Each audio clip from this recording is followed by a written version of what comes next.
I'm Morgan Williams and I'm doing about the muscular system. First, there are three types of muscles, and the first one is the cardiac muscle. The cardiac muscle is involuntary and is only found in the walls of the heart. It is responsible for pumping blood around the body, and it uses aerobic system for the respiration and has slow contractions which can help force the blood vessel to the whole body.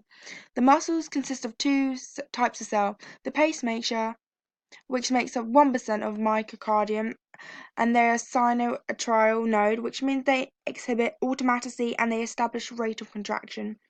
The cochlear cell makes 99% of mitochondria and also rely on aerobic metabolism. The next type of muscle is a smooth muscle. These are involuntary, which are found in the walls of the most visceral organs of the body, which aren't part of the skeletal system, such as the stomach, intestines, large and small, and the liver. It pushes fluid and solids along the digestive tract and hollow organs. They are also smaller than the skeletal fibers and lacks microfibrils and sarcomas. So the smooth muscle has a microscopic pattern.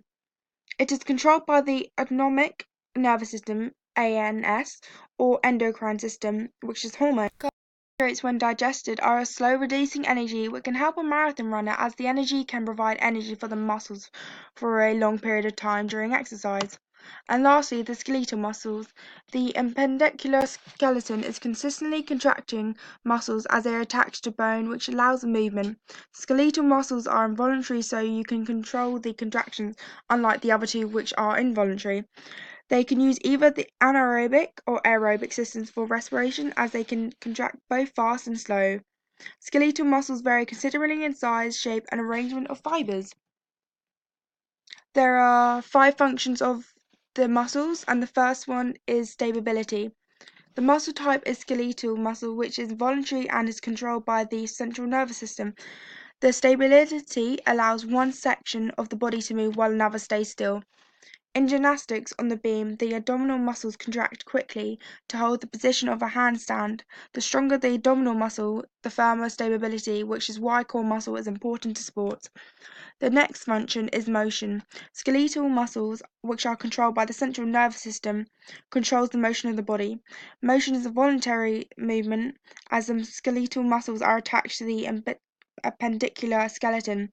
The muscles contract and cause movement at the joints, such as when running, the muscles in your legs contract and the joints hinge will cause movement. Heat production is another function of muscles. The skeletal muscles involved are controlled by the central nervous system and they are involuntary. They are attached to bone by tendons and can work anaerobic or aerobically, contracting slowly or quickly. The muscles' contractions produce heat with 70% body heat, causing energy produced in the muscle. Heat reduction is important in the warm-up in sports such as football. The heat warms up the blood and decreases viscosity.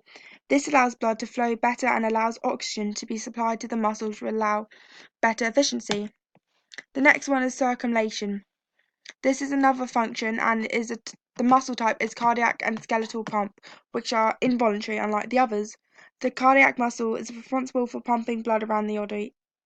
The myocardium is found only in the walls of the heart. The skeletal muscle pump is a collection of skeletal muscles that aid the heart in the circulation of the blood. In any sport, the heart has to pump blood quickly to the muscles that are contracting. And lastly, digestion. Digestion is carried out by smooth muscles involving that and controlled by the NAS.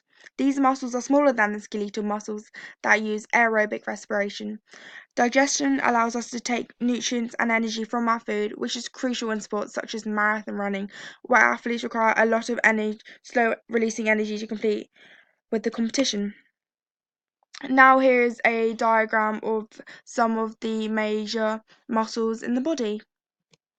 Here are 3 terms that are major when looking at the muscles.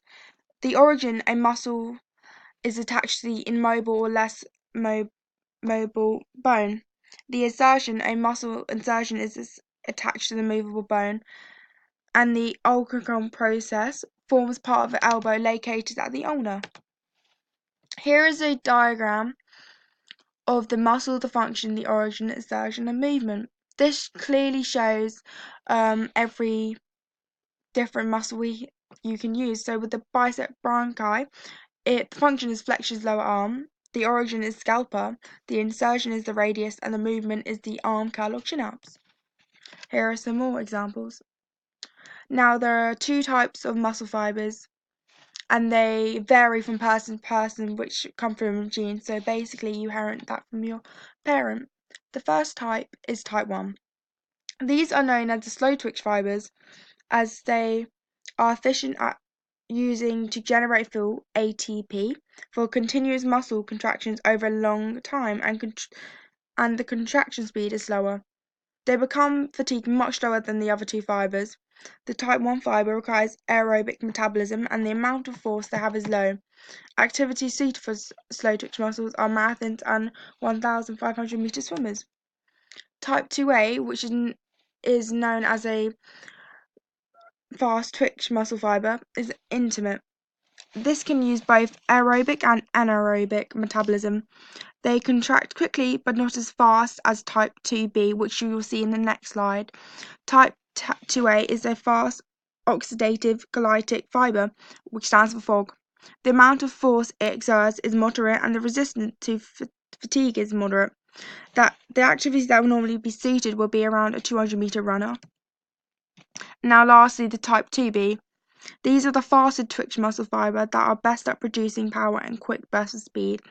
It also has the highest rate of contraction out of all the muscle types. However, they are the quickest to fatigue. This muscle fiber uses anaerobic metabolism, which is dependent on it, and exert the most force. The activities would be suitable are definitely sprinting. Now, this is a diagram that compares the three types of muscle fibers with different categories: contraction speed, fatigue level, metabolism, amount of force, and activity suited. In netball, one type of event, the type 2A works aerobic and anaerobic, which means they can work both fast and slow, keeping a constant stamina. So if you were playing centre, then having fog fibers mean you can keep a moderate speed and stamina throughout the game. If you predominantly had 2B, you would be able to have quick bursts of speed, which when you wanted to intercept a ball or a pass, that would be much easier. However, they are the easiest to fatigue and take the longest time to recover. From the experiment we did, I predicted before that a fast twitch fiber will apply more force to the exercise than a slow twitch fiber, which when the participants cycled, you'll be able to see if they genetically hold more fast or slow twitch fibers by the force exerted, which internally means if they're more powerful.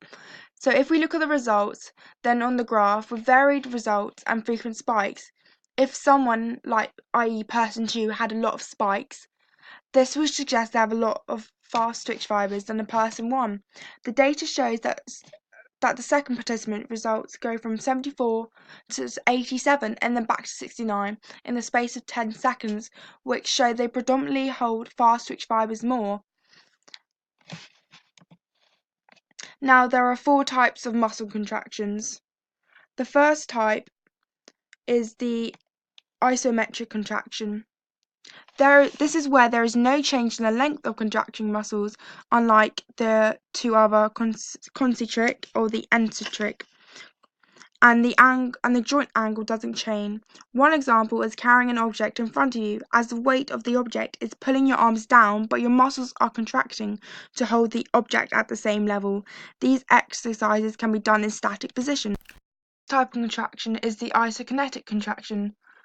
This is where the muscle produces at a constant speed at an angular velocity over a joint's range of motion.